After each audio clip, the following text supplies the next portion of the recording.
Brian is with us in Sioux Falls, South Dakota. Hey, Brian, how are you?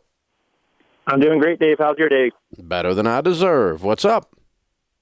So I have a question that listening for 12 years, your guidance has actually enabled me to ask. I'm 26 years old, recently invented a new electrical wall plate for hiding garage or sensor wires, and I'm about to retire. Congratulations, big dog. Well done, man. That's awesome. Thank you. So you invented this thing and you've sold it for $1 bazillion. So I actually sold it with a 40,000-mile road trip listening to your show all the way across the country for a year, just going door to door, and we now have nationwide distributors, and it is taking off and running itself. Okay. And so, well, nothing runs itself. So you've built a company, or you've sold the item to a company, or how's it being run? So I am still running it part-time, basically coordinating invoices between my distributors and my suppliers, but my workload has drastically dropped below the 40-hour-a-week mark. Wow. Good for you. Okay. And so I have no, okay, so what's your question? You've done very, very well, obviously. It's all because of you, and everything's been cash flowed. Worked as a design engineer and to get a bill for $2,000 for a lawyer for a month. I was able to cash flow it and just did that until I got ready to launch. But what that financial guidance has allowed me to do is I'm still single. How do I approach any eligible girl I meet, and what do I tell her about my income?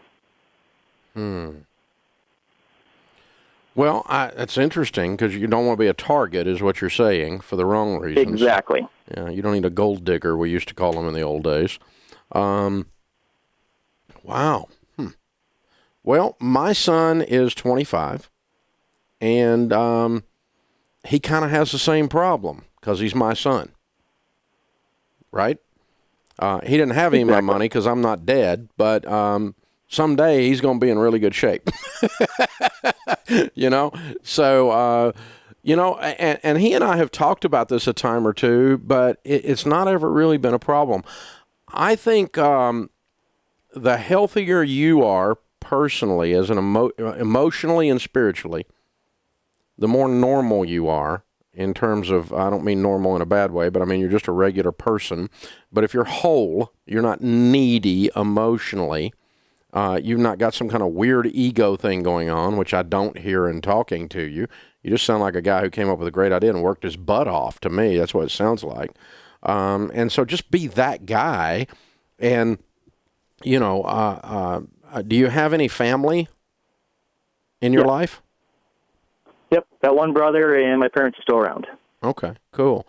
I would use them as a filter with young ladies that you're seeing, and just to have other people look over your shoulder in case you've got a blind spot for one, and they see things, and give them permission to speak to you about it and go, if you think somebody's after me for the wrong reasons, speak up.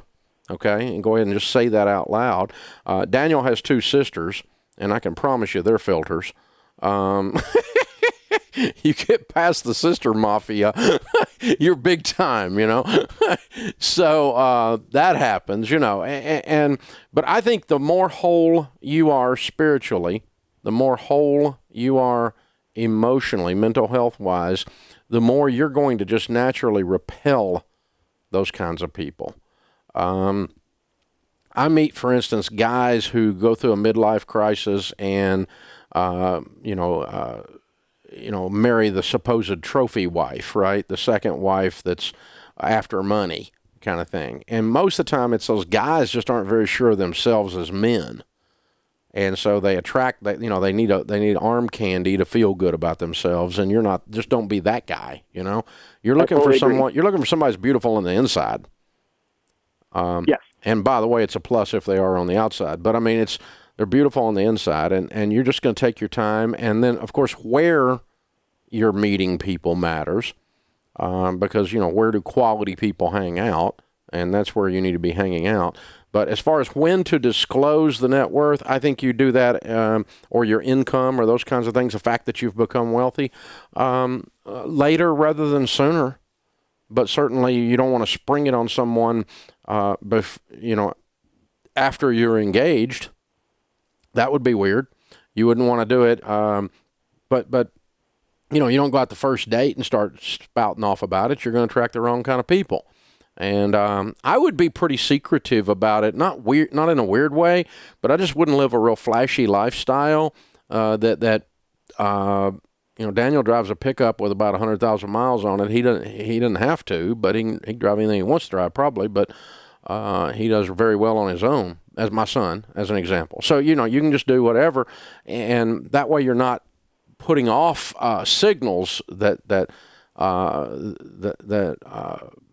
there's wealth here. But then, yeah, the more serious you get, the more you begin to unpack it. And I would just begin with some other money conversations and make sure those go well and that the relationship continues before I got into that. So, you know, it's certainly not a first date thing, and it's certainly long before engagement. But somewhere along there, you just start talking about work ethic and saving and how they feel about wealth and how they feel about that kind of stuff. And so, now let me ask you this: is this over $10 million? So this has a market potential of about $43 million a year that we're currently extracting only about 1% of. So you're making about a lot more garage doors in the world. So you're making $400,000 or $500,000 a year already. Yes. Net. Yes. Okay. And yeah, we're at like that has just started. Yeah. So I'm very much in the baby stages where I'm used to my $80K a year engineering salary, and I've told my friends around me, if you see me change, yell at me and be very honest, because I don't want to change from the young conservative Midwestern Christian that I started with. I don't want to become a different person just because I now can be. Yeah, well, you need to be a different person, but you don't necessarily need to show it all. Fair enough. Yeah, you need to be capable of managing more, and that's going to be different. You know, it's a different thing making 400 than it is making 80.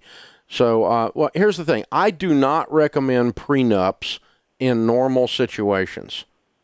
But this is not a normal situation, and so because you're probably going to have a multi-million-dollar net worth before you're married, is what it sounds to me like. And so you probably do want a prenup in those cases, or you at least need to consider it. And it's not because she's weird or you're weird. It's because when there's that much money around, weird can just show up in the form of her mother or her aunt or something like that, you know, and then the influences start moving, and it negates their influence when there's a pre-done agreement. Now, again, I don't believe in prenups in normal situations, but where there's extreme situations, I do recommend them. Hey guys, thanks for watching. If you enjoyed this video, click the subscribe button to get the latest content and check out these other great clips from the show.